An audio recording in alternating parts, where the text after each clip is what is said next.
I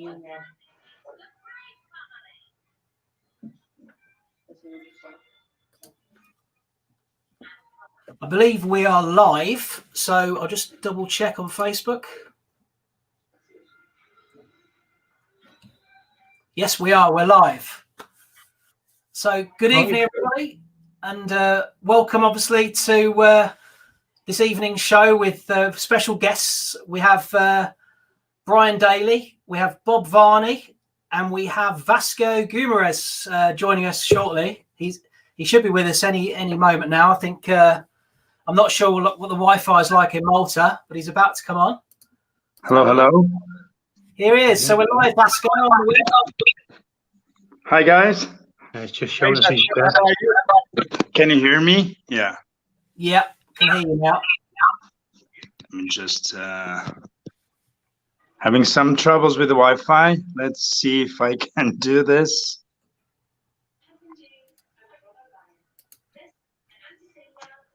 Here we go. See, we're live on Facebook.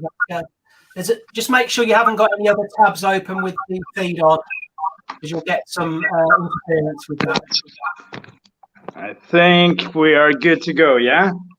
We're very good to go, yeah. So, to start... Hi, everyone. How are you, man? You okay? How are you doing? I'm okay. I'm doing terrific. What about you? Yeah, I can't complain. Weird times we're living in, but I think we're all coping. Yeah, good. So, to start off the evening, just thought I'd explain what we're going to be doing, a bit of an agenda for everyone. Is that we're going to go through the ESA and have an update on the ESA to start off with. Just a very short, brief introduction from Brian.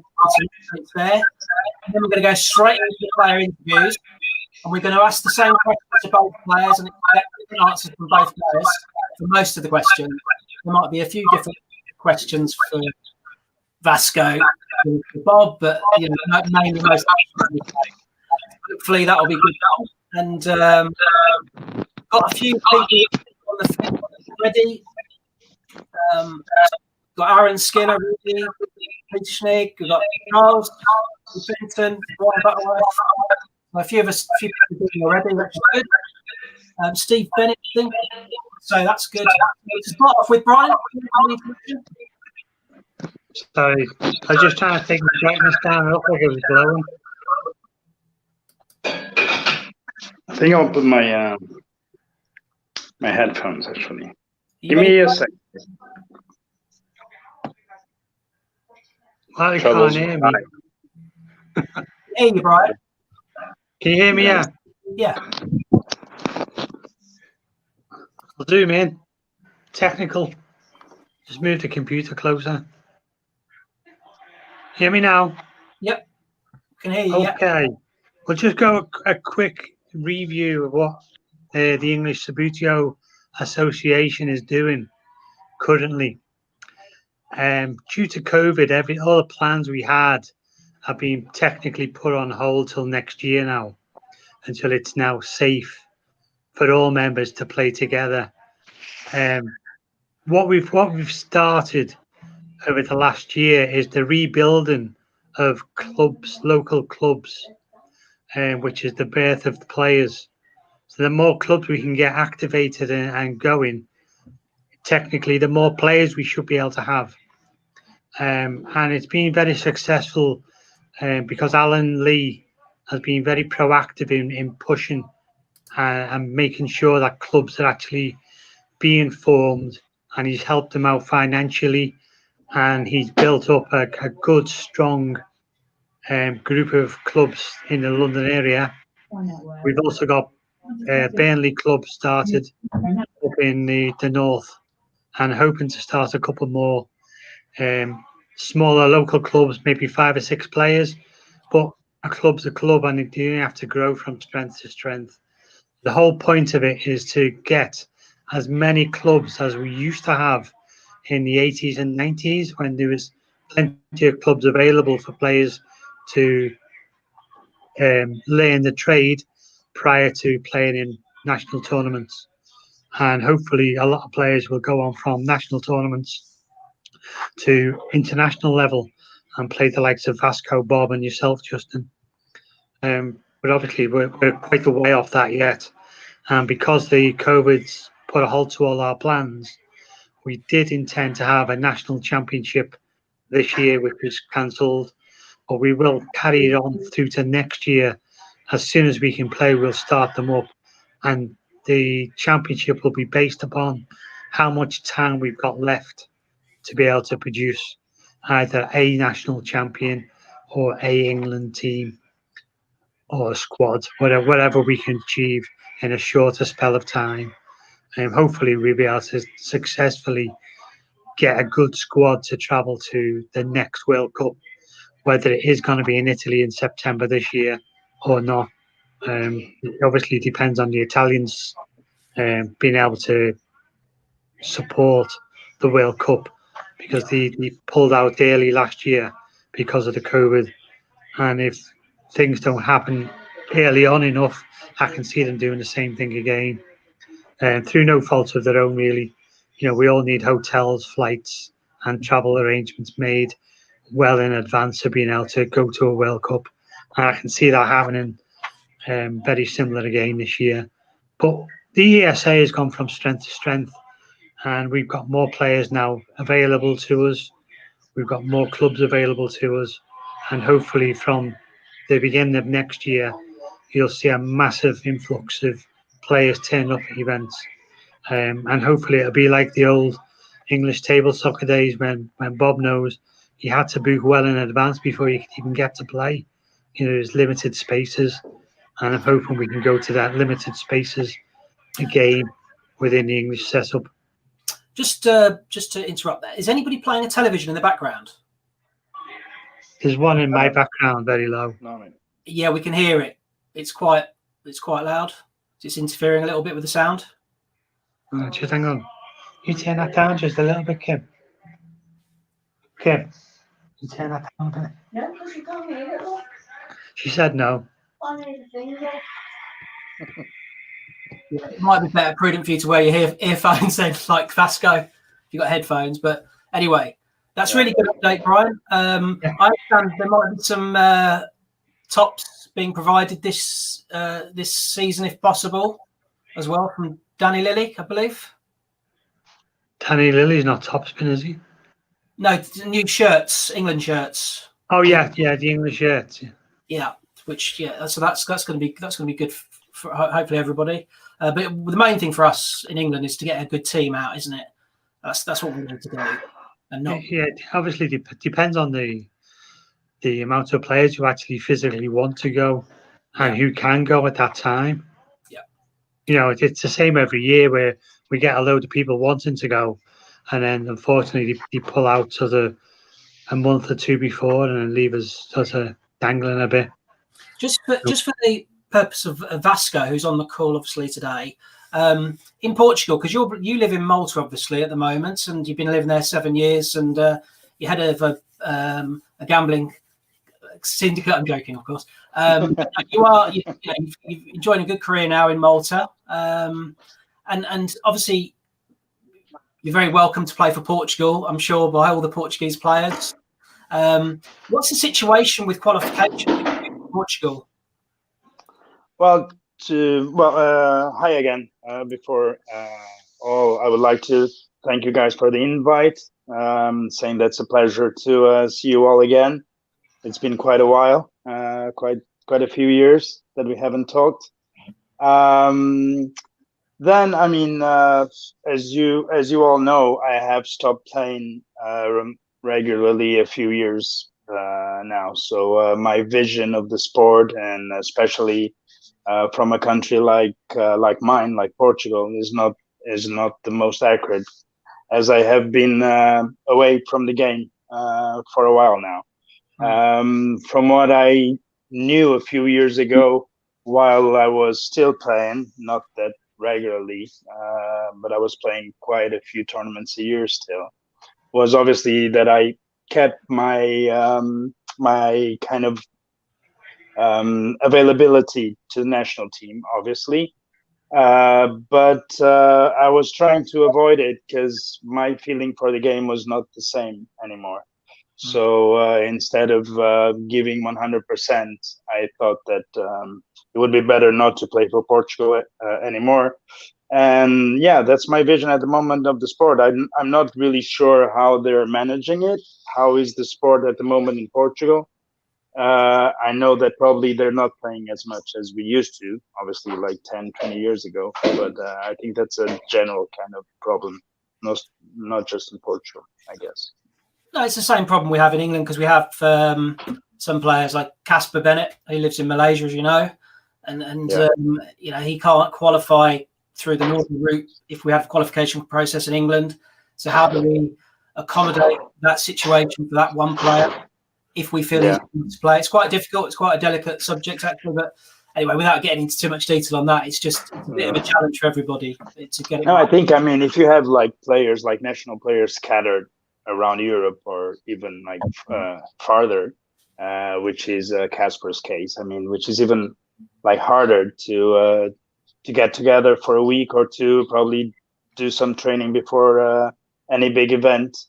So in that case, I think it would be even harder, you know, like if they are even entitled to play for the national team, as they are kind of away from local tournaments or national tournaments.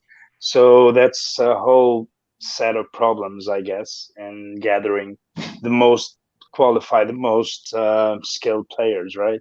Yeah. So I think that was always even a problem, even when I was in Portugal and I didn't want to play that much. Our own national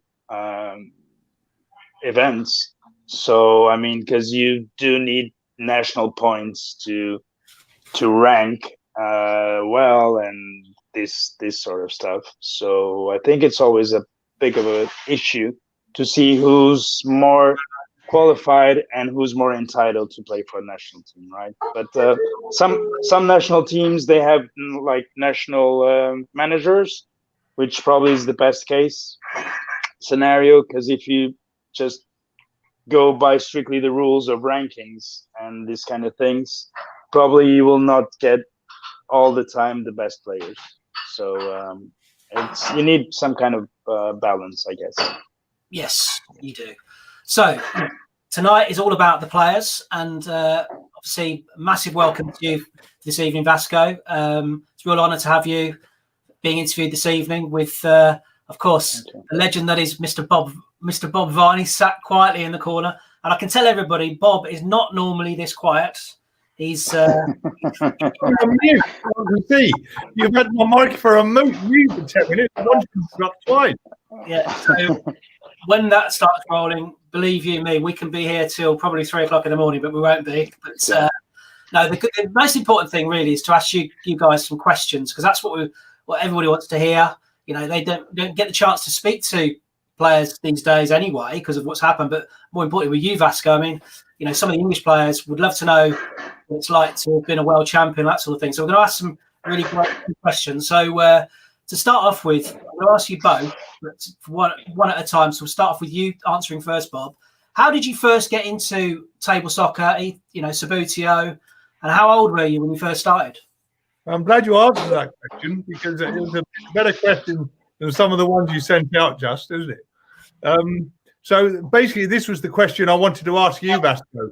So when I had my briefing from Justin at lunchtime, I asked him to ask you this question. So he's turned it on to me. So unfortunately, I'm really quite old, which is a bit. It's only when you start looking back on stuff to answer some of these questions and doing a bit of research, you get any sense of time, which, being really quite serious, is quite scary. So I first bought a Subbuteo set, or my parents did, in the 60s on a shopping trip to Aylesbury one Saturday. Went with mum and dad, older brother, and there was a toy shop, and we stopped, and dad bought 3 teams: Arsenal team, Man City team, I think it was, Liverpool team. I believe they were the 3. Might have been Leeds. There's a bit of dispute in the family.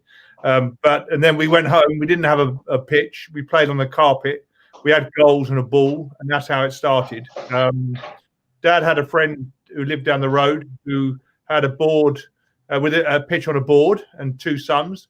his two sons were older than me, but I used to go down there, play there, and I played with loads of kids on the estate. And yeah, just got hooked and kind of just played as much as I could on the floor, on the table, wherever, with mates at school holidays, right through until I joined the ETSA in the mid-70s. So I was probably playing for fun as a kid for 5, 6, 7 years, something like that, I guess. Okay, brilliant. So, Vasco, come voce entra in Subbuteo e quantos anos voce tina? That was the best Portuguese I've ever I heard in a long time, Justin. Yeah, mate. I started playing when I was really young. Things are a little bit blurred now, but because I mean it has been so long. But I think I was probably 6 or 7, or even less. I mean, I wasn't tall enough even to even play it properly. But I recall it was my cousins and my dad that started playing it in our building back home, and they start playing with the kids their age as well, and they were like 10, 15 years older than I was. So my kind of start was really rough because obviously I was getting beaten by them. Thankfully, it didn't last long.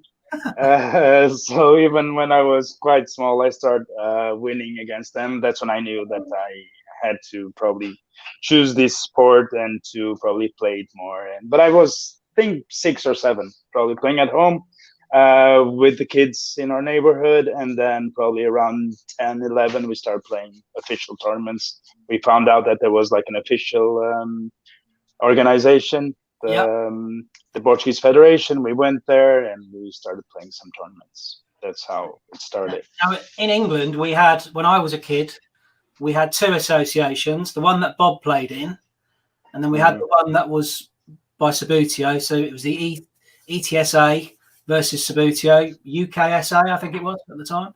So we had 2 associations. I decided to play in both. Bob, I think you were mainly ETSA in those early days. But what was your to start off with Vasco? I mean, what was your first tournament, official tournament in Vasco? And where did you get in the first tournament too?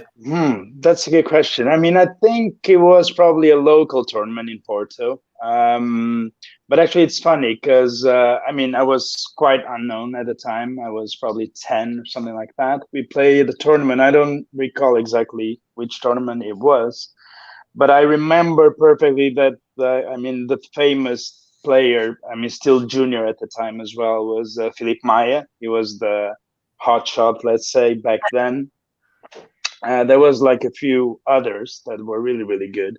I didn't know anyone, but I recall that on that tournament, I beat Felipe 2-1. So, which was a big shock to everyone there. I didn't win the tournament. I think I lost in the semis or something like that. But I remember that I beat Felipe probably, I don't know, 2 rounds earlier. And that was a big, big shock for everyone there. I still recall that. We played in a very dark, grim place. I also remember that.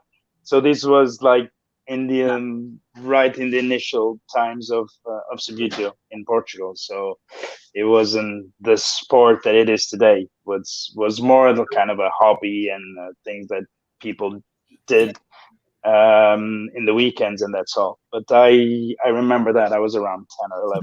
That sounds as though it was kind of inspirational for you then, that result. Because for sure.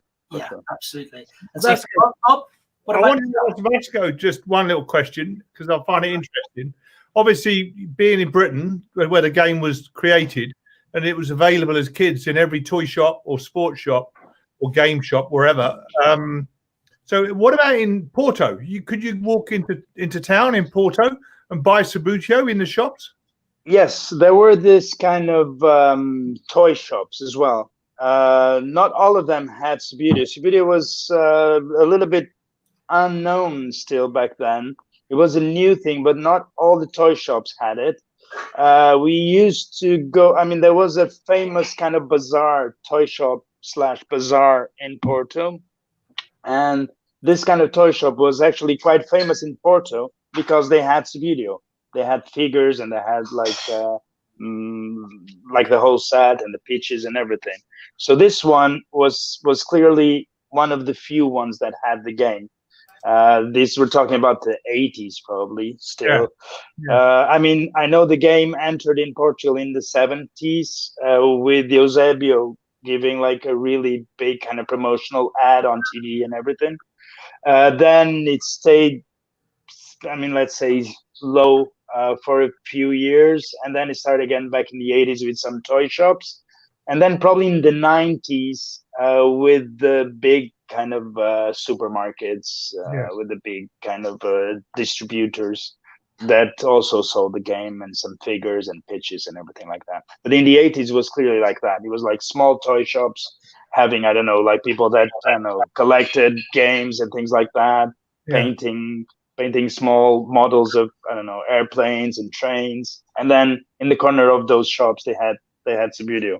Probably that's what it happened probably in England, right? Exactly the same, mate. I was just intrigued how it was there. Yeah. So Bob, your first tournament then? Yeah, well, that was 1973. I was 13. And I've only got really vague memories of it. It was a Friday night, and it was a regional qualifier for the Subbuteo 1974 World Cup finals. And I must have seen an ad or something in some Subbuteo memorabilia, you know, in the local shop. And my dad and my brother took me down to Dunstable, and we play. The tournament was in the Pioneer Boys Club, and I didn't know anybody. I didn't know the rules. I didn't know anyone else. Nobody knew me. And I got to the final, and I lost 1-0 in the final to the guy who organised it, who I don't know his name, but he was the regional organiser for Bedfordshire. And then he would have gone on to the next round. And then eventually we would have had, you know, the English representatives, whether that was Mike Dent, Norman Cleave, those sort of guys. It was that era in the 74 World Cup. So I've got vague memories of that. I actually asked my brother. I've got an older brother who used to play as a kid, but not as seriously as me. I asked him if he could remember any of that, and he said no. So, yeah, 1973, I reckon it would have been. 1973. Wow, that's going back some time. Yeah. It's a long way, isn't it? Down on memory lane. Yeah. Down memory lane. So, okay, going on to the next question. And this is a really interesting question for you, Vasco. I've sent you a check in the post, so you've got the money now. I had to check it. Yeah. Who would you describe as the best? Seriously, though, who would you describe as the best player you've faced in the UK over the years? Mm-hmm. Yeah, well, that's always a kind of a tough question, as I have many friends in the UK.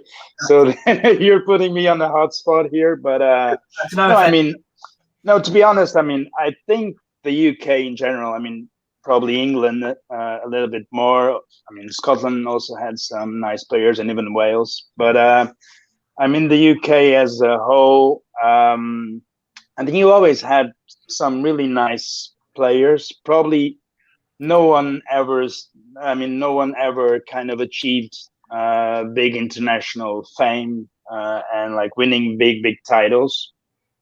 I mean, in most recent years, probably back in the 60s and 70s, I don't know how it was, but you always had really nice players. I mean, I can remember, I mean, obviously the ones that I played with and that also have become my friends, like Darren Clark or Casper.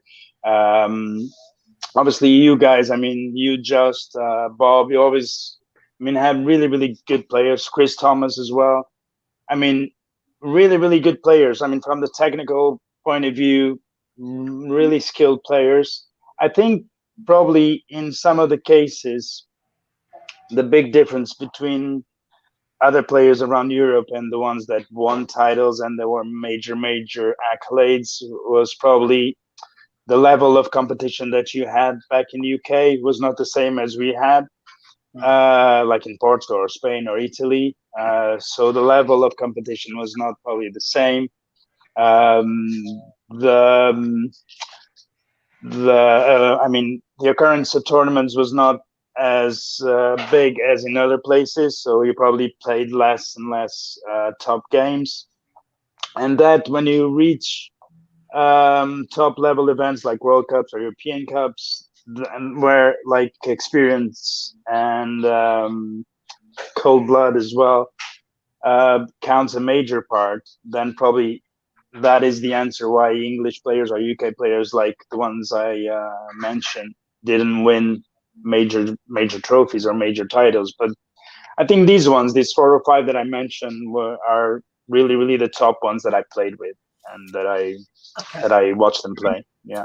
And going on to because Bob, you've got quite a lot of arch rivals in the UK, so that list is probably endless. But I mean, who would you describe as being your toughest opponent in the UK over the years? You've slightly rephrased it. Toughest opponent. Again, I've given this quite a bit of thought, and obviously I've played for a long time, and I had a big gap in the middle. So I'm going to be a bit cheeky. I can't name one, but I think I can name 2. Definitely. I mean, I could be like Vasco and be very polite and mention 5 or 6. So, you know, they'll buy me a beer next time I see them. But I'm really only going to mention 2, I think. And in the old days, so that would be from 77, 78, when I first started playing what I would call properly, competitively in the ETSA, right through to 89, 90, where I stopped. So like the first period of serious play. Yeah, there was obviously quite a few guys that were difficult, but I think without doubt the one that was the most difficult to play against was Carl Young, because when you played Carl, it was a big fight, you know. And he reminded me of myself a bit, really, that, you know, he was quite competitive and he didn't like to lose, and he gave it 100%, and so did I. So yeah, when I was a little bit older than Carl, so during the first period I would always beat him, but then like any other hierarchy, you know, the young gun keeps coming, fighting, pushing, and we had some good old ding-dong battles, and yeah, he is a hell of a player. So you always had a big fight when you played Carl. So he's from that era, I would say Carl, undoubtedly. He would be the guy that if you were drawn out of the hat to play in the first round, you would swear under your breath. Everyone else, you probably didn't mind playing because you probably knew you'd beat them. And Carl, you'd probably want to play him in the final. So yeah, but I loved all that. I didn't, you know, that was why you travelled 200 miles to beat him in Cardiff, playing for England against Wales. You know, that's what you did it for. Of course, his brother was good as well, wasn't he? Pardon? I think his brother was better. His brother was very good. Yeah, Tim, I had a huge amount of respect for Tim, and I think that worked both ways, and I think it still he was probably more naturally gifted than Carl, and you didn't necessarily play to a routine. You kind of knew what Carl would do. You knew what Kev Dyson would do. You knew what Paul Donovan would do. You kind of knew what their game plans. Tim was very much a free spirit, and I don't think Tim knew what he was going to do, let alone what you knew what he was going to do. So Tim was excellent, but you know, I can only pick one from that era, and I think Carl was just more driven. He just wanted it a bit more. But yeah, you're right. Tim was a fantastic player, but there's a load of fantastic players. Yeah. So in the second era, and I come back when I first met Vasco, come back in 2003, being away for 13 years, and it was like a different game altogether. And one of the first guys I met was Darren Clark, who has become a good mate. And everything I've said about Carl, I could say about Darren. He's the guy you don't want to be drawn in the first round. He's the guy that's going to give you a great big fight. And, you know, and he's exactly what I described with Carl, you could mirror for Darren. He is a hell of a player, very driven, very competitive, wants to win. And if you play him in a proper game, you're in for a big fight. That's good answer, Bob. Yeah, So, I agree. in terms of the best player, the most difficult opponent, toughest opponent you faced in the world, I mean, there are some obvious names, but they're from very close at certain levels. I'm just occasionally muting you, Brian, because there's a little bit of feedback coming from your speaker. Just do it now. In, but there's no noise in here. Just coming through, that's all. I'll just have to turn it.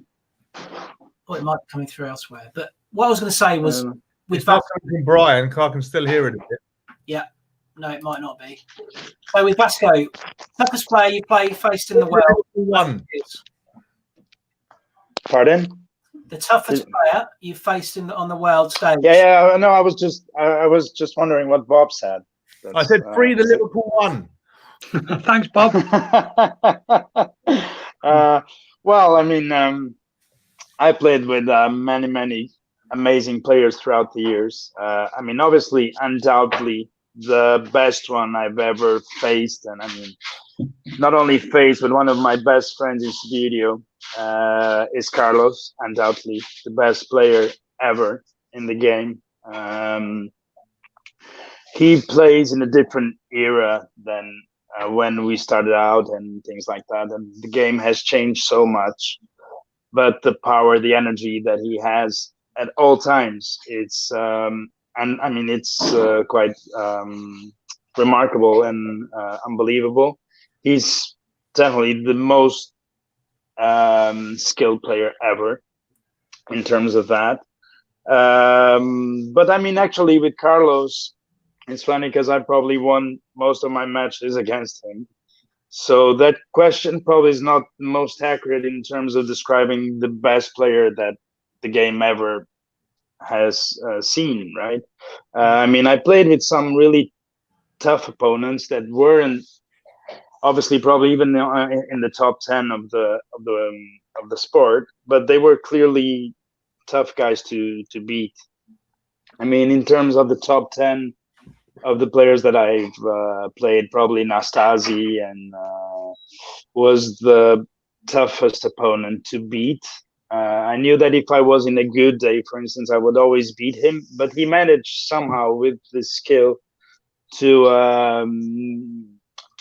stop me. So he was quite tough. I mean, I could mention obviously 3 or 4 more, but I think from the point of view of skill and power and energy, Carlos, undoubtedly the best player ever. The most tough to beat, probably Nastasi. Oh, that's interesting. Right, thank you for that, Vasco. And Bob, on the world level, you've obviously played a lot of world tournaments over the years. Yeah. Do you know Nastasi, I've played Nastasi in World Cup before. He is a tough player. Vasco's tough. But yeah, I've come up with 2 again. One from the first era, one from the second era. First era is Willie Hoffman, head and shoulders above everyone else. What people forget with Willie is that he was really good with flats, with cardboard.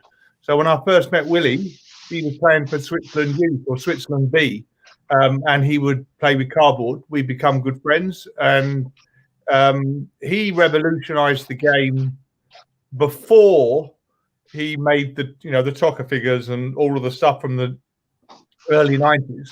He revolutionized the game in the middle 80s, and he was the first high-profile player to switch from flat cardboard figures, small bases. Around that time, the people were also starting to polish flats. And then Willie changed to 00 scale, and the polish all came in. Bear in mind, the Italians weren't playing ETF. So when you read some of the history about what the Italians were doing, Piccalugia and all that, it was definitely Willie, I believe, that changed the game from the serious players' point of view. And he won 3 European Cups using 00 scale. And he was the best player of that decade by a long way. I would mention Marc Clerbois, who's probably the best. No, he is. No, probably the best player never to win the ETF Europa Cup. And to be beaten by Willie 3 times in 3 successive finals, one time when you're winning 2-0, it's just, he must have been devastated because obviously took the game very seriously. So yeah, Willie from the first era and Carlos Flores from the second era. I was very lucky to meet Carlos in 2003. I had a house in Murcia, and how I got back into the game with the internet. I've done a bit of a Google search. Subbuteo was in the eye, you know, teams are being sold on eBay.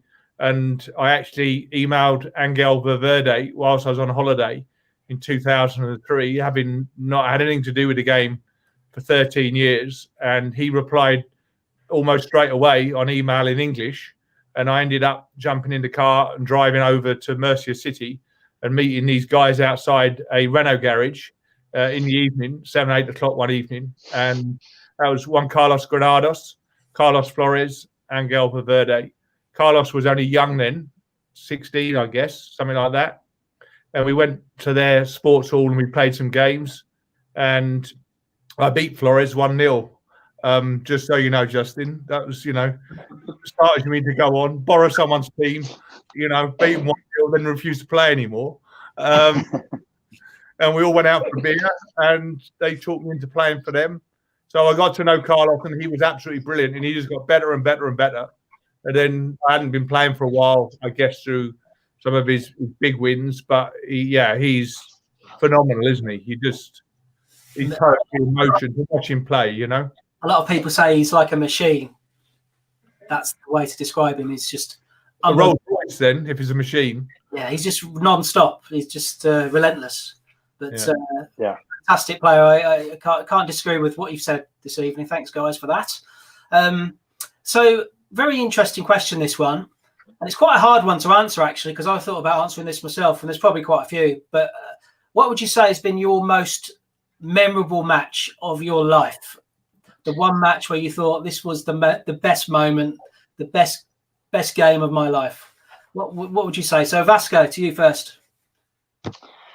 Well, I mean, you all know my career and all the titles I won. So it's really, really hard to answer that question, having won so many things throughout the years. I think there's one game that I will probably remember a little bit more than others by the situation and how it happened. And I mean, how the game went.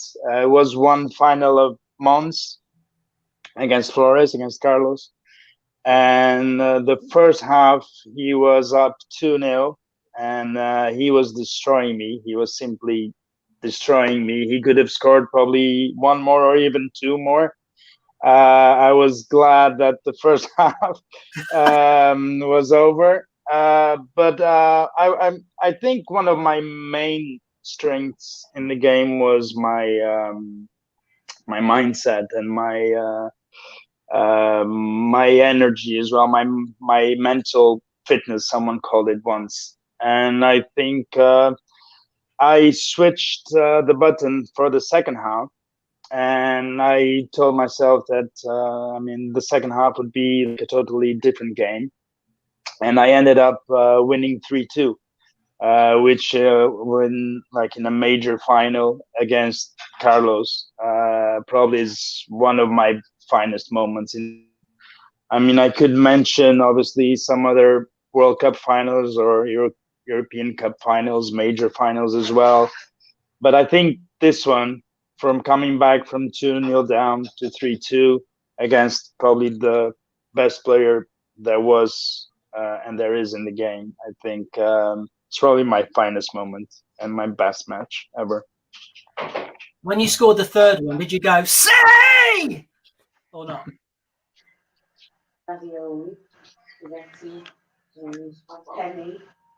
Great time for him to pause, isn't it, on that one? I think Carlos has cut the line. Yes, I think he has, yeah. So you've just frozen there, Vasco, if you can hear us. So I don't know what's happened. But are you there now? Vasco's back in the house. Yes, he is. Yeah, so I can't imagine what that feeling would have been like to come back from 2-0 down at half-time to win that game. That must have been amazing. Amazing story for a match. And Bob, what would you say in all your years of playing, the one match that stands out in your memory? It's so difficult when you've played so many. okay, I haven't won World Cups like Vasco and majors, but I won a lot of stuff in the UK and had some heroic near misses abroad. One match does stick in my mind from the old days, and that's the 1982 English Cup, not the league, the cup.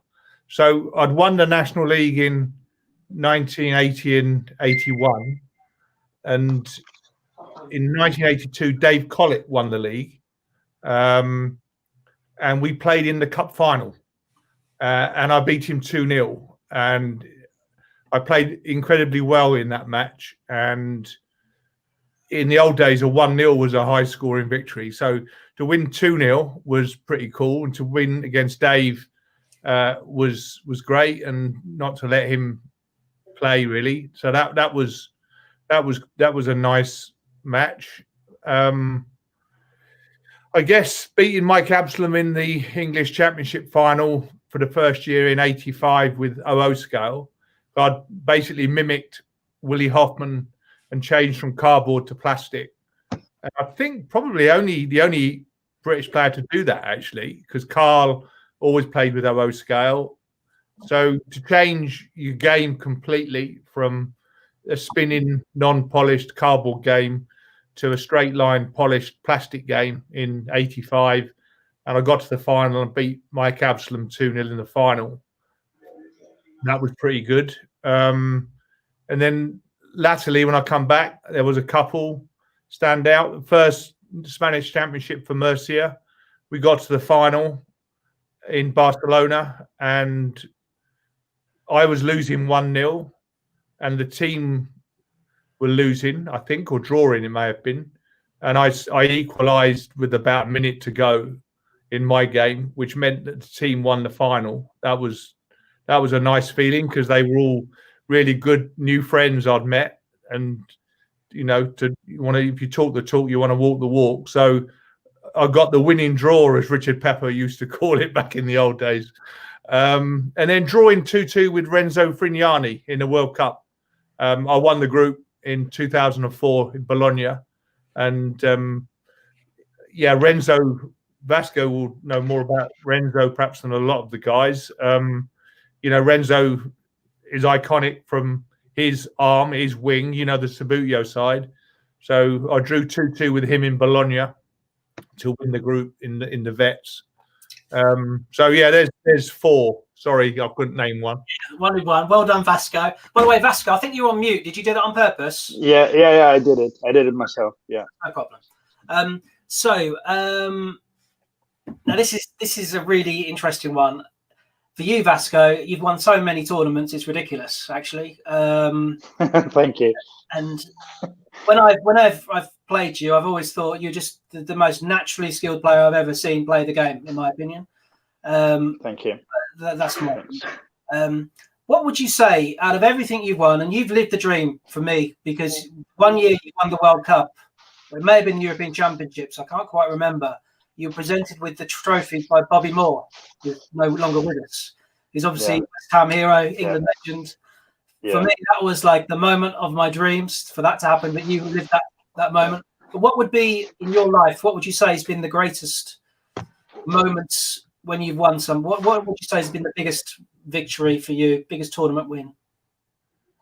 Yeah, I mean, it's like you're saying. I mean, obviously, the first big tournament that I won was that World Cup in 1990 in Rome, and it was actually my first international contact with the game.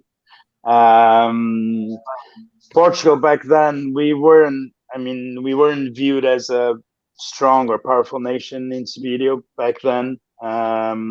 We had some individual good players, but as a nation, we weren't even seen as like probably in the second tier or third tier of the game.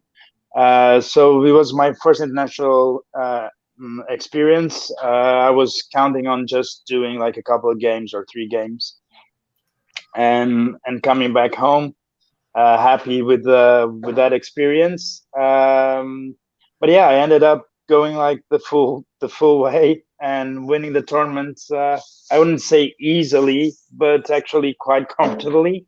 Winning all my games, rather easily. We arrived like a couple of days before, if I recall correctly, and we did some training sessions in the day before, and I was probably crushing all my opponents. And at one point, the federation's president told me to go easy and to not use all of my skills in the training session, because everyone was feeling that this guy, this very, very young kid from Portugal was really, really good. And but yeah, it was quite a surprise. I mean, like you said, I won so many titles during my, I played for probably 30 years, or 25 probably. I won so many stuff that it's really, really hard to say what was the greatest achievement. I mean, that one, obviously, for being the first, for being handed over the trophy from the hands of Bobby Moore, a legend of the real game of football. And ironically, he had beaten the Portuguese in '66 in the World Cup in England. So it was kind of a retribution for having beaten us 24 years before. I mean, it was a really good recollection of the game that I still, cherish today, obviously. I mean, there were plenty others when I went to the States, or when I met one of my idols as a young boy as well, which was the Peruvian Cubillas. He was living in the States back then, and he was there in the event in Chicago. Because you met so many nice people along the way as well, that the trophies come quite secondary at times. And that one in Chicago was one of those few times. I mean, obviously, many World Cups, many European Cups, many Champions League for, Austrian teams, Italian teams, with all of my mates in Italy, Greece. I mean, I have many, many fantastic moments. I would be here probably using all of your time. But those kind of moments when you meet really amazing people as well. I think those are the ones that are special forever. Darren Clark has mentioned on the chat, actually.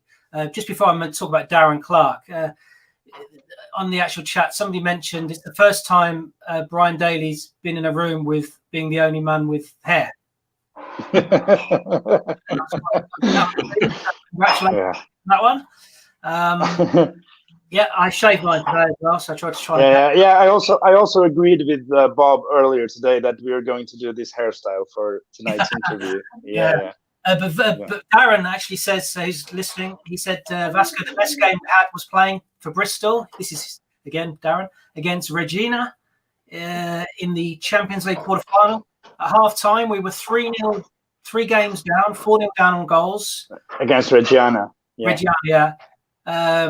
Back to 1-1, and I think we lost 7-8 on goals. That was the team. So we lost. So he says it's a great game. Obviously, it's still a fantastic comeback, I suppose. That's with Casper, Bob, Paolo, who's maybe listening, and myself. That team, because that was quite a good team. I mean, it was an amazing experience. Even though we didn't get the Champions League title that year, I think we did form a great team, and with a great spirit. We had loads of fun. That game, unfortunately, probably we started very badly the game. I think, these things happen. At the highest level, the small details make all the difference between winning or not. And I think that game, yes, I think I played a horrendous game with Flores. Actually, we both played quite horrible. I think we ended up by drawing 1-1. I think you did. But I think it was a horrible game with probably 2 shots on goal. It was really, really bad. I think we put a little bit of too much pressure on ourselves back then. And probably if we hadn't do that, probably we could have won that title actually. Yeah. But the pressure is part of the game. But I think we probably overdid it.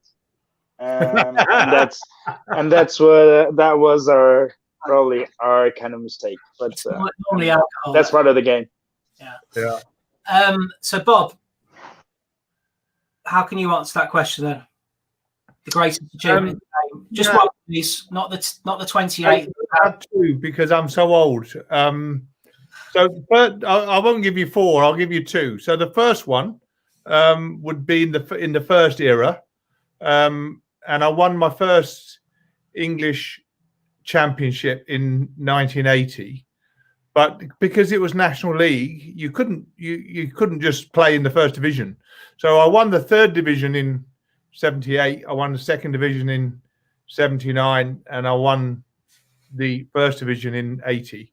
So I won 3 consecutive league championships where you played everybody twice, and no one had ever done that before, and no one's ever done it since.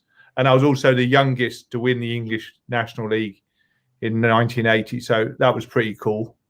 I've talked a little bit about changing from cardboard to plastic and then winning it in 85. That was cool. And then I think when to come back to a completely new game in 2003, 13 years had elapsed, and then to get to pretty close to being the top level, World Cup level, getting 2 bronze medals in the World Cup finals in 2004 in Bologna, and 2006, I think was that in Dortmund. I think it was in Germany, wasn't it?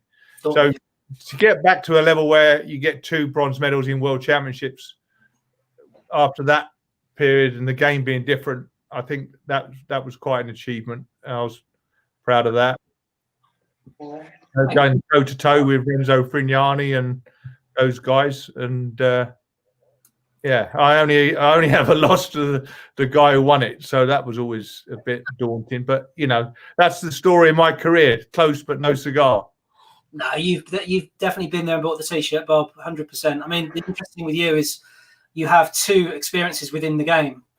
You know, you have an experience which most of us haven't had, which is going right back into the 70s.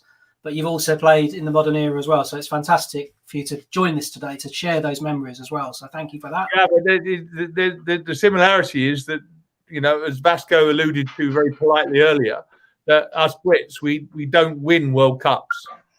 You know, we're that plucky Brit who, you know, yeah, well done, Bob. You got to the semi-final, you got the bronze medal. That's great. Well, there's a few people that, you know, Casper got to the final. I know Darren to get there, you know. I mean, so there's a frustration of why we haven't. Mike Dent, of course. Mike Dent would be the one exception to that. Yeah. Playing for England as a proud Scotsman, never did work that one out. But yeah, so Mike Dent was at 76. But yeah, so we've come close too many times. We need to win at that level more. You know that I have a reputation for bailing out of tournaments because of various health reasons.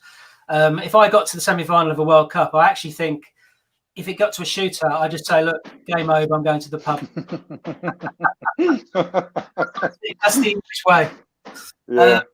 Anyway, so next question. If there was a favourite tournament over the years, Vasco, and there's lots of great tournaments, what would you say has been your most favourite tournament over the years? Maybe Mons and Sucy-en-Brie. I think those were the top tournaments that I played. Obviously, I mean, having so much history, I mean, those tournaments had quite a history. Big players winning it, big players playing it every year. I mean, obviously, Mons till today, I guess. Sucy only for a few years, probably a decade or 2 before today. So Sucy ended quite earlier. I mean, I played, I don't know, probably 5 or 6 editions in Sucy-en-Brie. I won once and I lost 2 finals. Mons I won 4 or 5 times. I mean, those are the mecca of Subbuteo, right? These were the big tournaments that everyone wanted to go to and to play, right? Because of the organization, because of the quality. Obviously, Paris and Sucy-en-Brie as a place, as like the context of the city and everything was a little bit probably better than Mons. But I mean, Belgium has his lovely places as well, and lots of nice people, and we always had great fun, especially in Belgium. So I think those two are definitely the greatest ones that I've played at. And Bob, your favourite? Yeah, I want to ask Vasco a question about Sucy-en-Brie, because I have heard stories from some of the guys that you went to Sucy-en-Brie as a really small lad with the Portuguese guys who were all a bit older, and you were kind of almost smuggled there. You know, you kind of slept all the way, and you know, you were the little kid knocking around the hall. So how old would you have been when you first went to? Yeah, that's a good question. Thanks, Bob. I mean, we started going to Sucy-en-Brie by car on these amazing round trips that we used to do by car, 5 fellows in a car, and driving up to Paris. I don't recall the first 2 or 3 times because I was really young. I remember once also I was quite young, beating Gilles Delogne already. I mean, he was already like a huge star of the game. And I remember beating him like 4-0 or 4-1 in the early stages of Sucy. Then again, it was a big shock for people. I mean, I was already world champion. I mean, I had been world champion, junior though. So I wasn't quite unknown back then already or yet, but I still managed to beat Gilles Delogne that year. I mean, I didn't win it, but then I went back 3 or 4 more times and like won once and lost 2 finals. This by the quality of the tables, by the quality of the organization. I mean, the sports hall. I mean, this was organized by Laurent Garnier, which was one of the greatest enthusiasts and organizers that the game has ever, the game and the sport has ever seen. He was a master organizer. I think probably the best that Subbuteo ever had. The quality of the tables, the settings, everything was just perfect. And then Mons, obviously, also for the quality. But I think you see a little, like a small step further than Mons in the sense of quality. I mean, but it was quite funny because, like Bob said, it was really kind of weird round trips where we went like driving for, I don't know, probably a day, like 16 or 17 hours drive. We ended up staying in these cheap kind of hotels around Paris, then going to play for a couple of days and coming back the next Monday or even on Sunday night by car again, freezing cold in February, I think it was. So yeah, it was quite unbelievable actually what we used to do back then. Yeah. And Bob? Bologna major. Okay. Yeah, Bologna also. Yeah. I think, you know, everything that Vasco said there about Laurent Garnier, I think that you could pretty much say for Ricardo. Yeah, that's true. I forgot to mention that. Yeah, I love playing in Italy. I think that partly because when in the old days, in the first period, the ETF days, we didn't play Italy. So being able to go to Italy and play, I always love going to Bologna and try to get there whenever I can. I think Ricardo's amazing organizer, and what he does with his own team and Bologna Tigers, he's had the passion that we've all had for the game in peaks and, perhaps periods of 4, 5, 6 years or whatever. He's had it for his entire life, and so, yeah, I'd recommend anyone go to Bologna and try to absolutely do something there. And then World Cup, any World Cup you go to is special, isn't it?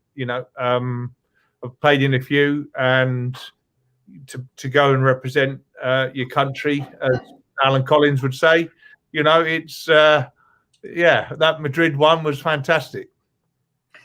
Madrid was excellent because I love the events where the tournament's all in one place. You have the hotel, the venue, and everything in the same place.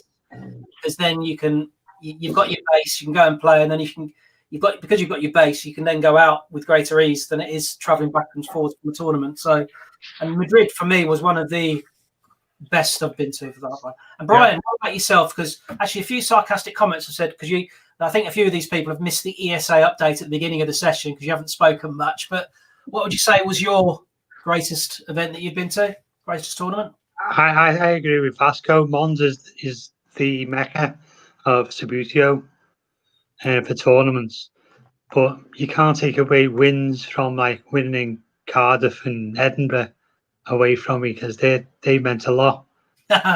You know, when you lads had hair. I won Edinburgh once as well. You did? Yeah. It means a lot, doesn't it, to win in Edinburgh? Yeah. Yeah, but I have to agree with Bob as well. I think Bologna, I don't know how I could have forgotten it because it's also one of the great ones, and Marinucci is an amazing organizer as well. And also besides because I won it twice, so I should have mentioned it as well. Cheers, Bob. But definitely. Yeah. I have a little secret to share with you tonight about Sucy-en-Brie, and that is when I was a kid. I can't remember. It must have been about 91. I travelled with David Baxter, I think, and maybe Jason Cook. Travelled to Sucy-en-Brie. We arrived at 9 o'clock. We travelled overnight, so we got on the ferry. Arrived to the sports hall at 9 o'clock. I think the first match was at 9:30, something like this. I played my first match. I drew. I then played my second match. I drew again, but I drew 0-0 twice. And the other players had a score draw. And it was a group of three, and I was knocked out. By 10:30, right? So I travelled all that bleeding way. And the funniest thing of the story is that I then played in a tournament called the Ballon d'Or, which is like the plates we have in the UK, plates event. And I went on to win the Ballon d'Or. So I had this giant plastic trophy of the Ballon d'Or. And when I got back home, I told my dad, I said, I've won the Sucy-en-Brie. And he has no idea about this. So hopefully he's not watching tonight because he still has the trophy in his house. It was quite a big trophy, actually. But but that bloody hell, all that way and then you're knocked out within an hour. That was the only problem with some of these big events, wasn't it? We all had bad experiences. Well, maybe not Vasco, but most of the English players, we've had bad experience where we've been knocked out very quickly. Anyway. Yeah, I think there was probably the way that I never agreed 100% was like groups of three. I was always a little bit against that. Because I mean, like you say, I mean, it didn't make sense to go there, play like a couple of games and getting knocked out by 2 draws, and then like the last game they can draw like 1-1 or 2-2 and they knock you out. I mean, so I think groups of 4 would be more kind of fair to all players, but obviously that will have like some consequences in terms of organizing and timings and all that. But groups of 3 were always a big issue, I think, in most of the tournaments and majors and big events. Brian, just for you now, have you got any questions you'd like to ask Bob and Vasco? I think we've gone through the treadmill over the years with each other. What is interesting, Vasco, is what you said about your mentality. And I've tried to tell that to the younger players who I'm coaching now. It's more a mental game to be a top player. And I think Bob will agree with that. When you're younger, although you've got lots of skill and enthusiasm, you still need that mental strength to be able to win at the top level. Yes. And I remember watching you playing Philip Meyer and probably Mons on a World Cup as well in finals, and you beat him on the 2 occasions. And one was like a special goal that I seen. I always remember it was from inside of your half in the last couple of seconds. And I think you're talking about the Lichfield final. You hit it about 100 mile an hour up the field, and hold it up with a shot and put it in the top corner. And Philip was devastated at that. You could see he dropped to the floor and he was devastated at getting beat. But you sort of like just picked your players and put them away as if it was like, thanks very much for coming. Yeah, There it's was funny. no emotion. It's funny that you're mentioning that game, right? Because actually, I got a hold of that video, of that goal on video, just a few months ago. Kenneth Baggs from Ireland, he sent me the video for an interview I did for the Irish Association as well. And actually, yeah, I mean, I don't know, that tournament was probably, I don't know, 20 years ago or even more, maybe Even more, yeah. Yeah, even more probably. And I remember that game. I mean, my games against Philippe were always a big fight. He was a very, he was a very, very good player, a very good defensive player. So it was really hard to beat him at all times, even at my best. I always struggled to beat him, but I always managed to beat him like 1-0 or 2-1. They were always like close fights. He was really rather skilled. He was very good defensively. But then again, I think mentally, he always cracked down a little bit in finals or semi in the big moments. And actually, it's funny because I think, I mean, that mentality and that little plus that I probably won't know what it is, or if I try to explain, I don't really know what it is. I know that's something there that I think it's the big difference between players that win tournaments and the ones that don't win tournaments. I mean, obviously there's loads of quality. I mean, if we think through, there's probably 40, 50 players around the world that are really, really good technically, tactically. But then if you see all the how do you say, like the winners list of all major events, you only see like a 3, 4, maybe 5 different names, right? So the ones that are winning it are always more or less the same. And that comes back to the thing that I was saying. I think that's that little plus, that little mentality thing that makes the difference between the guys that win tournaments and the guys that don't win tournaments or fail in the big moments. And I think, for instance, me and others that have that, and that's why probably we win more times than others, because I mean, there's lots of quality, as I said earlier. There's lots of good players around the world. But I mean, I think this happens in most of the sports, to be honest. If we look back, like in tennis, you have like 20 amazing players that could win tournaments, right? In theory. But then again, if you look at the winners list, you only see like Roger Federer, Nadal, Djokovic. They're always the same, right? So I think that comes back to that little thing that probably none of us knows for sure what it is or what it can be, but there's little mentality, that little plus in you that makes that difference. Yeah, which is hard to tell. I mean, to youngsters, obviously, probably, or you have it or you don't. I mean, I don't think that that's something that you can train, to be honest, probably. But probably I'm wrong. I mean, I might be wrong. I don't know. I'm really interested in that, Vasco, because I think you're 100% right, and I think that there's that mental toughness in champions across all sports. But I think you see it in grassroots, and it's like a pyramid, and people can only go so far up the pyramid. And you can have mental toughness to win your local league. You can have mental toughness to win the regional league. Even we're talking about, Brits not winning in Europe. We have players that have mental toughness in this country who just won't lose and want to go to the next level. But there's only so far you can get up the pyramid, and then you get to the very top level. The Nastasis, the Hoffmans, Frignanis, Guimaraes, Gilles Delon. It's just a pyramid, isn't it, that goes up, and the more you get to the top, it's just tricky. So you can have mental toughness to win the Liverpool League year after year. Phil Redmond, good, mental, strong, tough guy. So it's frustrating when you've got it at that level, and I think I could certainly think that it's affected me. It's affected Justin. You kind of have it to a certain level, then it deserts you, and it's kind of. No, I agree. I totally agree with that. I mean, me and Justin, we talked about that like a few times as well. I remember that Justin, like, I mean, technically he could do basically almost everything that a top player can do.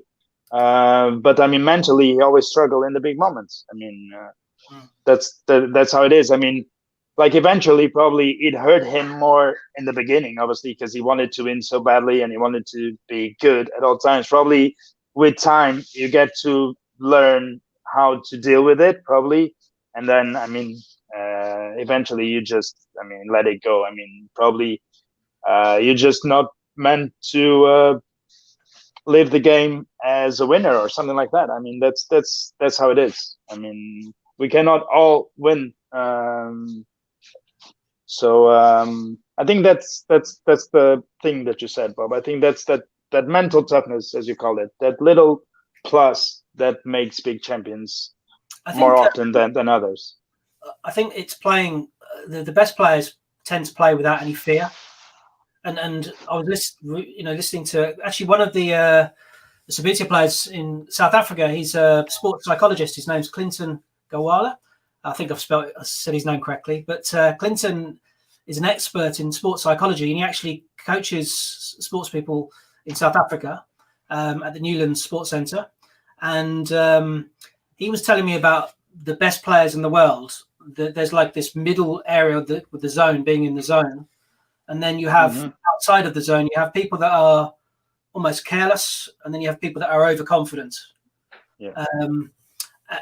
And the careless is like perhaps the wrong word, but it would be people that perhaps are in fear of the result, fear of the outcome. And then the overconfident people that are just believe they're going to do it and that they don't know how to deal with it when they're having a problem in the match. But then there's this middle zone, which is the real zone of success. And it's very hard for, and we all have moments. Brian, you've won tournaments. Bob, you've won tournaments. I've won tournaments. Vasco's won many tournaments. But we all have moments when we're in the zone. Some of us are in the zone more often than others. And I think it's just really difficult for some people to get there all the time mentally. But it's possible. And I think there's a lot of players that have the ability to be great players, but not all of them can get in that zone. I think that's the reason why they don't necessarily win big events. Yeah, exactly. And I think there's another thing to that, which is the consistency of that throughout the whole tournament. Because you can do it for a short period of time, let's say one game or two, like an hour or two.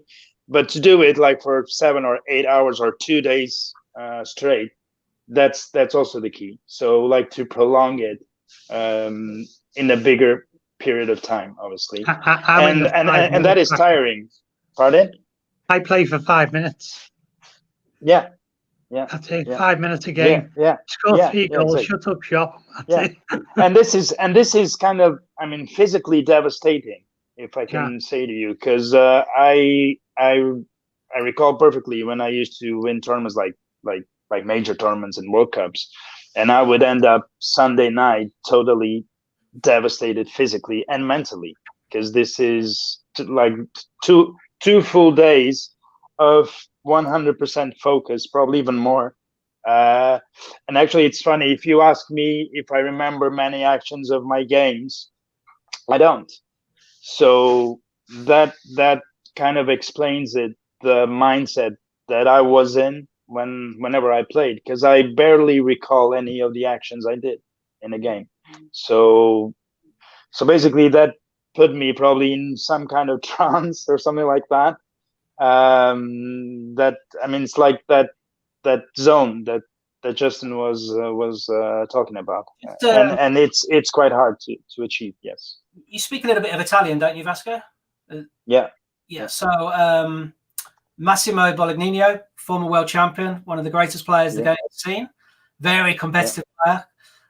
One of the best. Yeah, for sure. Best, definitely. I always fear looking at his Brazil team if they line up against me. Yes. And one of my biggest friends in the game as well. He's a great player. Loves the game as well. Plays like he loves the game. He is on the chat. He's just said he would like to mention that to say hello from Massimo, from Italy, from obviously Napoli, and and so big hello to his brother Vasco. So you may want to send a message to him about the zone, but he already knows what the zone is. Yeah, exactly. No, I mean, Massimo is one of the greatest champions that the sport has ever seen. I mean, probably the best shooter in the game ever. I have never seen anyone shooting like him.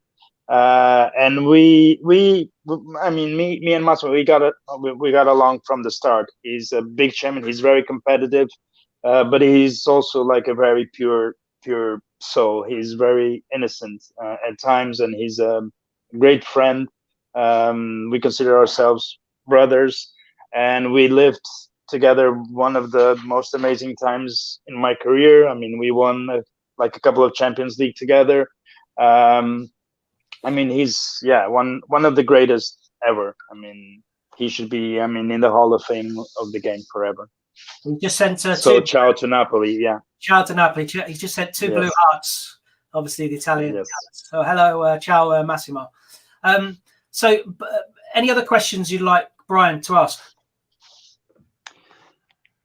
Bob, when you started playing, you didn't actually say how old you was when you were playing in the youth levels.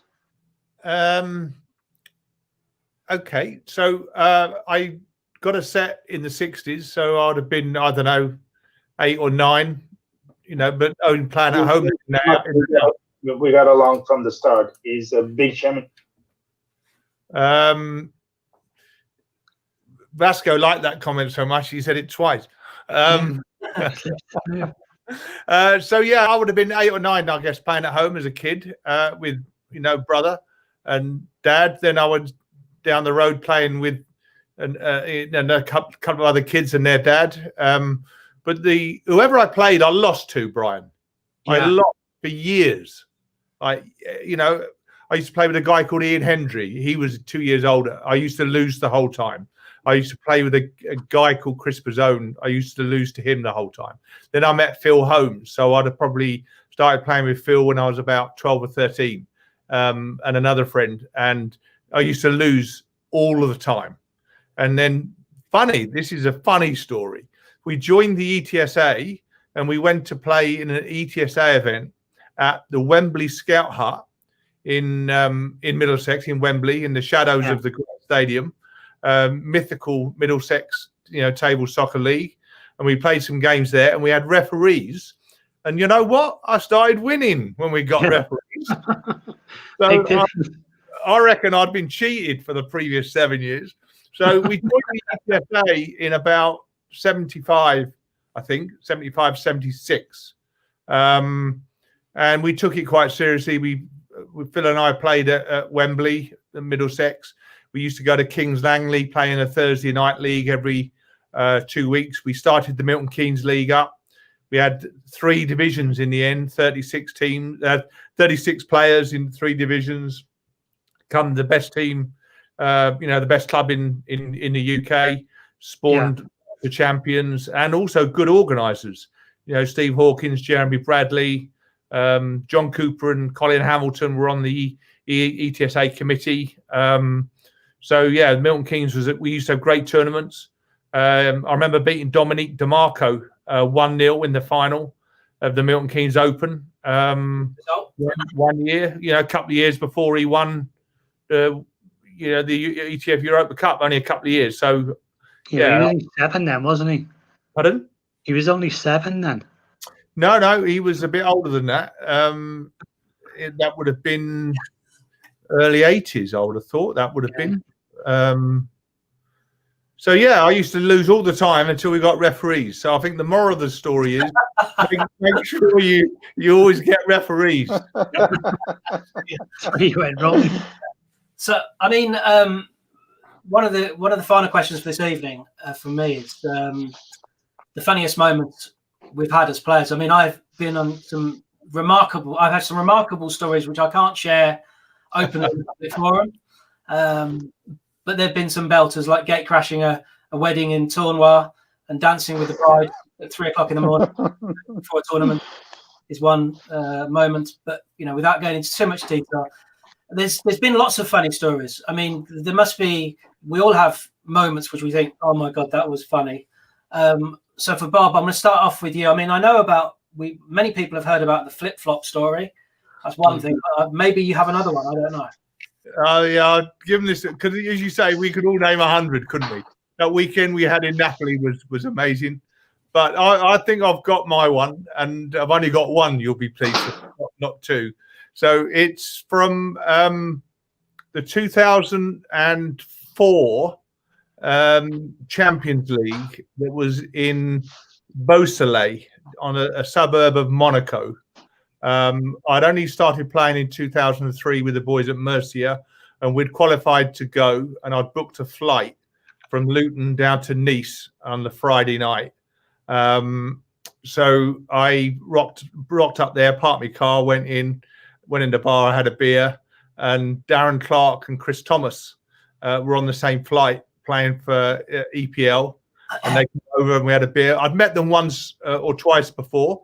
We weren't really good friends, but you know, we knew each other, and that was about to change. But I think, to be fair, we bonded quite well. So it was a big storm, and the flight was delayed, and we had another beer, and then the flight was delayed, and then the flight was cancelled. Then they were going to fly us to Italy and send us across in a bus, and that flight was cancelled, and the storm was terrible, and there's no way we could get out of the UK down to Monaco, down to Nice. So we were walking out of the airport, and I'm not sure whether it was Darren's idea or possibly my idea. I genuinely can't remember. And said, why don't we drive? Like any normal, sane human being in Luton Airport on a Friday night in the middle of the storm, having had a few beers, wouldn't suggest to drive. So we drove. So we drove Darren's car down to the Eurotunnel. That was closed because there'd been a fire in the Eurotunnel. So there was a huge backlog all around there. So we drove on to Dover. Chris Thomas had lost his passport in his bag. Eventually we got it out, and we got on a ferry to Calais. So I think we rocked up to Calais about 2 o'clock in the morning. We hadn't got a map, but I knew France quite well. So I said, come on. So basically Chris Thomas slept the whole way in the back seat, and me and Darren shared the driving all the way from Calais down to Nice, down to Monaco. And we obviously we all had mobile phones in those days, so we kept in touch with everybody. And when we walked into the playing hall about midday on the Saturday, there was a big round of applause for these three crazy Brits that had driven through France. And we played the tournament. I played for Murcia. Darren, Chris played for... Well, Chris might have been playing for Valletta then, I'm not sure. But Darren was playing for EPL. And I think Murcia, we got beaten in the quarterfinals. And then we were... this is the best bit. We were preparing to drive home. And I realised that I'd actually got the return part of my airline ticket intact and with me. So basically I stitched up the other two lads, and I said to Darren, I'm going to fly home, I've got an important meeting tomorrow. So I shafted them good and proper, and I flew home and picked up my car from the airport at Luton, drove home, parked up, went in, and I sent Darren a text about midnight on the Sunday night, and he was parked up in a lay-by in France, getting some sleep. And he's still a good friend. That just crazy. He ever spoke to me again. So yeah, that's my story. It's a brilliant story. And Darren's, of course, he got his own back when he threw your flip-flop in a deep fat fryer, didn't he, once? Yeah, I didn't like that one anyway. It wasn't any flip. It was a Birkenstock. I mean, come on. That's quite expensive. So Vasco, there must be, God knows how many funny stories you've had, and I'm sure you can't share most of them. Yes, exactly. I mean, that's what you were saying earlier. I mean, we have hundreds of stories. Most of them will be censored on, on every probably channel that we choose to air this. I mean, loads of stories, obviously. I mean, especially back in the day where we used to like travel by car to tournaments. So we always ended up having weird and strange situation on the road, or whatever it was. I mean, I remember back in the day when I was really a kid and driving with Vitorino, which was the president of GDDF, our Portuguese club at the time. And we always ended up having these crazy situations on the road or on the highway in Spain or in France. I remember once we were stopped by the police on the highway, and they stopped us. They looked at us, and they were like quite puzzled to see 5 guys with some plastic figures on the car and things like that. And they were searching for a guy for I think he was like an escaped convict or something, an escaped felon, called Vitorino as well. So our Vitorino was really quite scared at the time, and he just kept saying to the policeman that he wasn't that Vitorino that they were searching for. But we ended up staying in the highway for 2 hours. We were just laughing, right? Me and the boys were just crazy laughing, and Vitorino was sweating in fear of spending his night in a French station or something. But then, I mean, after 2 hours or something, like the confirmation came on the phone that he wasn't the man that obviously they were searching for. But we had a few laughs back then. Brilliant. Well, I'm going to share some of the comments from the group, sort of the group chat. So apparently nothing. What was it? I saw this one earlier, which was quite an interesting one. Nothing beats playing Len Parsons on a cold and windy night in Crosby. That was one comment I read. Yeah. So I know Crosby. What else do we have? We have, so let's just see. So one of the ESA members has mentioned that, this is for you, Brian, that we need to have for the World Cup, the England squad need to have the training camp in a COVID-free Caribbean resort. Yeah, that's fine by me. I can organise that. No problem. Yeah, we'll get Bob to find the sponsor. That's the only chance we're going to have of going. Yeah, and I've also had a comment, Brian, about, it was your first competitive match against Bill Keeling in the Liverpool New Footy League in 1933. Not quite sure. 32. Okay. We've also had another comment about Len Parsons being dragged along by a car, Brian. Phil Red. Yeah, that's actually a whole true story. We were sat in at Dover. We were driving across, and you park in queues in a line of traffic. And we were in a cafe having a sandwich. And I heard my registration number being shouted out loud. So we looked out the window, and my car was stopping all the other traffic because that man was like the next car to go. So we run, and we've got bags of duty frees and all sandwiches in our hands. Jumps in the car, and I swear to this day that I heard 4 doors close. And unfortunately, only 3 of the doors closed. And then I hadn't quite got in the car. And I pulled off, and it was a Cavalier SRI, so it was quite sharp.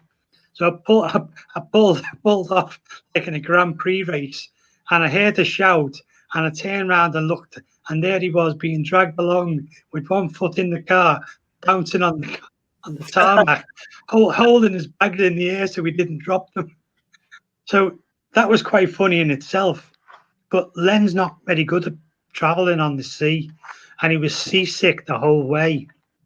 So we actually got back in the car at Calais. I drove to Mons. As soon as we got outside Mons, he was calling me all sorts of names. So I opened the boot of the car, and as the boot opened, it slammed down on his head as he stuck his head in, and he said I was trying to kill him on that episode. But I think he got to the final in Mons and beat a fella called, we called him the Penguin, who's Pennequin or something like that, and he beat him in the veterans final that year because he was the world #1 when he beat him, and it was a good trip. those of us who wasn't dragged along the tarmac. I've got some pictures of him sulking. Oh my God! And I mean, proper like a baby sulk. There's so many memories. I mean, somebody's posted that Chris Thomas turned up at Mons a week early. This is a belter. This is right for you guys. Apparently, turned up at Mons a week early. He walked into the sports hall and they were playing basketball. So he clearly got his dates wrong. For sharing that one. I think when we all went to Milan as a team, Bob, you were in Milan now. I have been to Milan, but if it was the With Darren Clark. no, if it was the epic one in Milan, no. Thankfully, I was safely at home in Belgium. Yeah, one of the greatest players in England, Darren Clark, probably the greatest player in England, excluding maybe Chris Thomas. I would say that he was the only person I've ever been on a trip with that's evacuated an entire restaurant. He walked in with a tannoy and asked everybody to leave. There was a fire in this restaurant in Milan, and the whole restaurant evacuated. He even walked out with the customers with the tannoy, and then ended up hiding in a barrel. But he ended up in hospital that evening. But we won't go any further with that one. There's been so many great stories, and this is one of the great things about sharing and chatting with you guys, because we're going to have interviews with other players as well, but there's just too many to mention. And actually, when we meet each other at tournaments, we often reflect on that, and we often talk about some of the crazy things that have happened. You know, I remember giving you a team talk, Vasco and Mark Gauci in Indian once. Yeah, that's a classic. You both could actually, you were laughing so much, actually, you couldn't flick the kickoff. So it's not a good team talk. Yeah, I recall that. One of the serious things about this is that we all started playing as kids, and it's taken us all over the world, meeting really interesting people and sharing each other's cultures. Absolutely. Lucky to play with the Spanish boys for so long, and going into Murcia City, and I think I met Vasco in Murcia. In Barcelona, probably. Yeah, maybe Barcelona. Lobarat. Yeah. But it just travel broadens your horizons, and we've been lucky to go and play this stupid kids game all over the world. And the experiences we've had and shared, they kind of form us for who we are. If you win something, it gives you confidence that you can use in other parts of your life, and learning about food and wine in different places, and some of those fish restaurants we went to in Napoli. It's just wonderful experiences. Yeah, there's so many, but we could. Funny enough, Casper sent me a message, a private message, just as we're having the chat. Actually, a message about Bob, because he said, "Do you remember when Bob pinned me up against the wall before that game, and told me that I wasn't the effing captain? I'm the effing captain." Vasco rather summed it up. I think we put ourselves under a little bit too much pressure that weekend. We were running high. And I blame Darren entirely for that, because he whipped everybody up into such a frenzy that everyone was on a knife edge. And I mean, Vasco, it's true. Portuguese guy, he's used to playing in his way. Things need to be chilled and calm, not putting each other up against walls. Yeah, it was very fun, but we were all a bit. We were overhyped, weren't we? Let's be frank. Yeah, before we go then, because we're going to have to end now, because we've just come up to the hour and a half. So just want to say what an absolute pleasure it's been to interview both yourself, Vasco, and Bob. I'm sure people watching will really appreciate listening to what you've said about your journey playing the game over the years. Obviously, with Brian, you gave a big ESA update at the beginning of the evening. Is there anything else you need to share? They should be listening earlier. Yeah.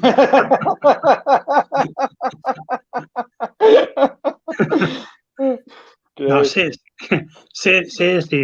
it's going to plan, and this format, what we're doing now, is ideal, and to kickstart it with 2 icons of the game is incredible. Especially Bob. Vasco's done it all. But Bob, it's a highlight of his career. Well, yeah, I don't do much on a Sunday evening, not when the pubs are closed. So, you know, it was good to catch up with Vasco anyway, if nothing else. But I just want to say it was great. It was great, guys. You know, muchos respect, and I think it's been brilliant chatting with all of you. And thank you for everybody that's listened this evening, and thanks for all your comments and your questions. Really appreciate, and good luck, and we'll see each other soon at a tournament, hopefully. All right? Yeah, hopefully. Yeah, it was great. Years. Thanks for the invitation. Thanks, guys. Thank And you know, I mean, you're always welcome. If you want to come to sunny Malta and do this in person, it can be even better than tonight. Ciao, ciao, guys. Yes, ciao. See you later. See you later. Ciao, ciao. Right. Take care.